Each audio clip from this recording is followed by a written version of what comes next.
Hello friends, welcome to my blog. তো আমরা চলে এসেছি আবার একটা নতুন ব্লগ নিয়ে। তো এই ব্লগ ভিডিওতে আমরা তোমাদেরকে বলবো আমার বিষয়ে কিছু কথা, মানে আমার নাম কি, আমি কিসে পড়ি, তো আমার বাড়িটা ঠিক কোন জায়গায়।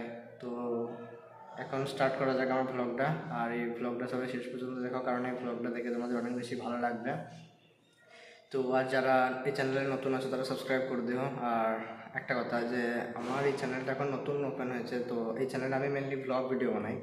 আর চ্যানেলের নাম হচ্ছে ডিএইচ ব্লগার। যদি কেউ আমার ব্লগ দেখতে চাও তো আমার চ্যানেলের নাম সার্চ করে আমার ভিডিও দেখতে পারো। এখন শুরু করা যাক। তো আমার নাম হচ্ছে প্রথম দেবদীপ হাজরা, যেটা আমার চ্যানেলে ডিএইচ ব্লগার দেওয়া আছে, যেটা ডি মানে দেবদীপ আর এইচ মানে হচ্ছে হাজরা, দেবদীপ হাজরা। আর আমি এখন পড়াশোনা করি ক্লাস 9-এ। আর আমার বাড়ি হচ্ছে বীরভূম জেলার একটা রাউতরা নামে একটা গ্রাম আছে, সেখানে আমার বাড়ি। তো আজকের ব্লগটা আমার এতটাই। যদি তোমাদের ভালো লেগে থাকে তো অবশ্যই লাইক, কমেন্ট এবং শেয়ার করে দিও। আর আমার জন্য একটা ছোট্ট করে সাবস্ক্রাইব করে দিও। আজকের ব্লগটা এতটাই। সবাইকে বাই বাই।